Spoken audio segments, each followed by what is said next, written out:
Well, it is simply beautiful out this morning. Stuart and I are going to try to start shooting a little bit earlier when the light isn't quite so bright and garish like it is right now. It's soft and beautiful. So I thought I would just do a little stroll and show you some of the developments since we talked last. So look here. There are starting to be buds on the redbud trees. Those very distinctive lilac-pink buds. And pretty soon, this whole area will be filled with their really distinctive color. And I'm so excited because they've put on some growth. They were beautifully pruned. And you may recall that we removed all of the dead seed heads. So when the flowers come out, the picture of the trees themselves and the ribbon of them across the front will in no way be marred by all of those dead seed heads. When the seed heads are still young and vibrant and beautiful, I like them, but when they start turning brown, not so much. So here's a tease for some things that are coming up. You can see that the boxwood is starting to put on new growth, which is a wonderful thing to behold. And I'm going to do a whole tutorial this coming week on feeding them, caring for them, different varieties to plant, what my favorite varieties are. Obviously, better boxwood that's blight resistant is at the top of my list. And look at how pretty the little villages and everything look. We already did our first prune on them. So we'll kind of do a primer on boxwood care. Now what's fun for me this morning is, and a little bit confusing, I have all sorts of things that have gone to seed. And by the way, this is one of the reasons that I don't mulch. In the winter, the leafy debris is what is the mulch. And then when I begin to clean it up, that exposes the soil so that all of these little darling seedlings can germinate. Now, my thing is, I don't recognize these seedlings, so I'm wondering what they are. They might be scabiosa seeds,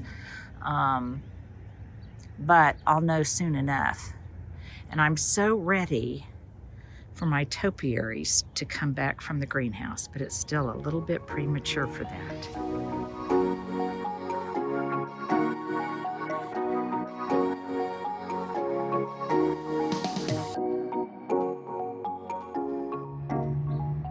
And what a perfect combo this is here of this Obsession Nandina, and then in the distance, there's some echoes. It might be difficult to tell, but there's a color echo between the magnolia and these gorgeous Obsession Nandinas. And one of you asked, how do I maintain their size? And on these Obsession, I really don't do anything to them. They're just glorious. Their color is absolutely fabulous. They're absolutely the best no maintenance plant there is. And they look gorgeous year round. So that's my sales pitch for Obsession Nandina. They're really fabulous.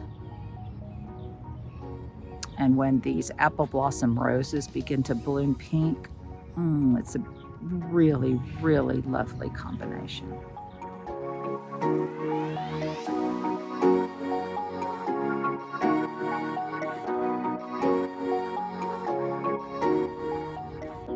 This is pretty now, but think how beautiful it'll be when even more of the daffodils come into bloom.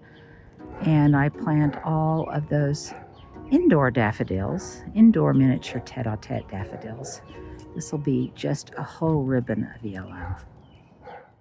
Well, today I am really excited to tell you about a new skincare line. You know, I promise to keep you up to date if I change any elements of my skincare ritual.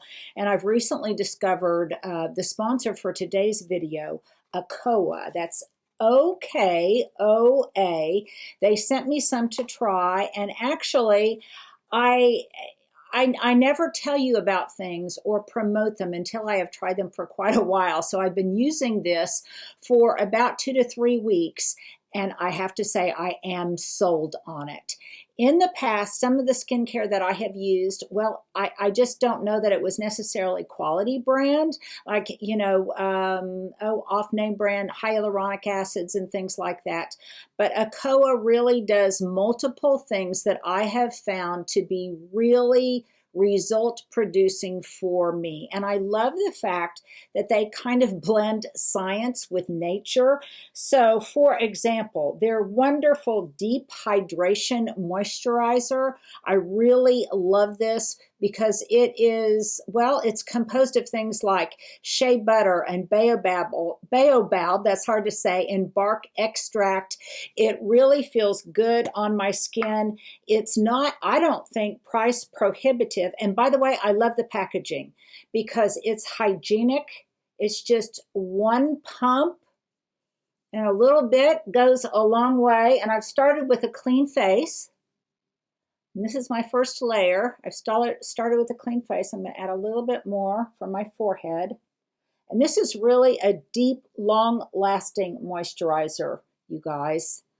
It really makes my face feel plump, feel hydrated, and a really, really great base for the hyaluronic serum that I'm going to put on afterwards. It gives deep hydration.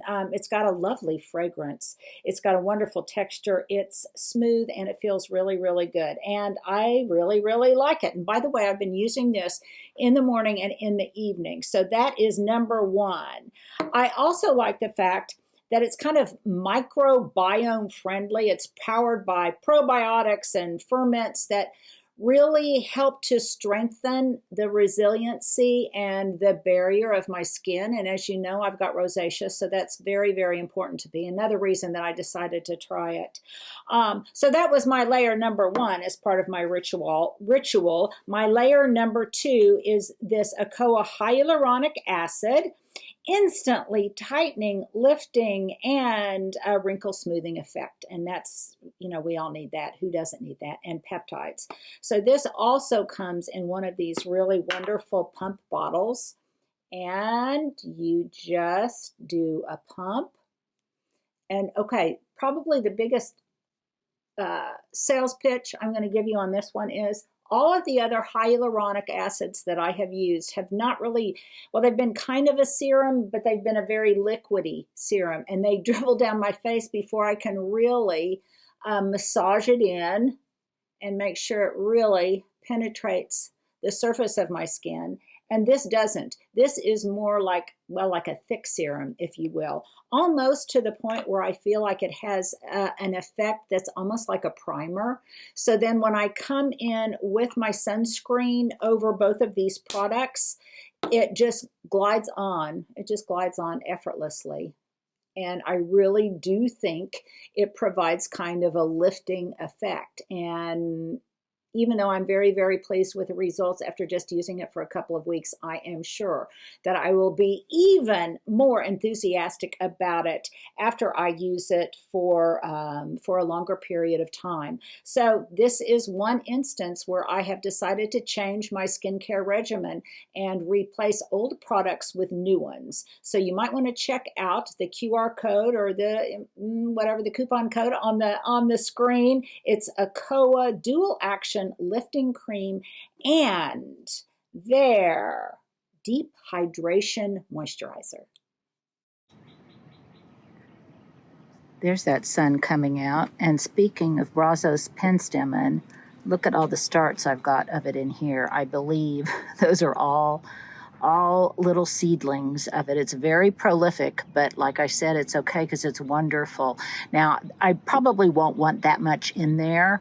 And so between it and the larkspur that's also coming up in between the cracks and crevices on the social patio, I'll probably come out with either boiling water or some spray vinegar and kill some of that out, but not all of it, because I do think it's charming the way it comes up through the cracks and crevices of the patio, even if it gets stepped on. You know, that's okay because it's kind of coming up like a weed in there. So that doesn't bother me too much. The other thing that I wanted to mention to you, oh, and by the way, if we can, let's put up a little video from, I think it was last season, of how gorgeous that frothy penstemon is. Isn't this penstemon beautiful?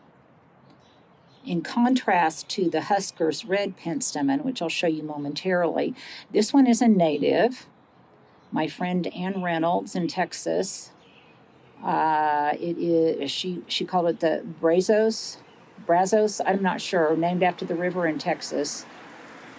But it is a native, and it will reseed itself pretty prolifically in the garden. But you know what? Right now, that's just fine with me because it matches exactly the vibe I've got in my garden. Let's move over this way, maybe a little more quickly. Look at all of it there. Because it so perfectly matches my color palette. It's lacy, it's romantic, it's natural, it's a great pollinator. It looks like it fits into the style, effortlessly into the style of a cottage garden. And if it goes to seed in some place I don't want it to, then I will, I'll just transplant it. I'll take some to my kids up in Denver, or I'll just pull it out and compost it. It's win-win all around. I also wanted to mention that we had our first kids come by and get their picture taken in front of some of the springy things. Their parents were here for a baby shower up the street, and they came by and asked if they could take some pictures. And of course, I am always happy to oblige. I'm now starting to see signs of allium coming up. And some other things that probably I seeded, but I don't recognize the seedlings. I'm ready for that Encore azalea to start showing off a bit. I think, I'm not sure what the problem is, but I think some of the violas I may have overwatered a little bit because they seem to have a little bit of root rot. Either that or they may have just been damaged by digging squirrels and things.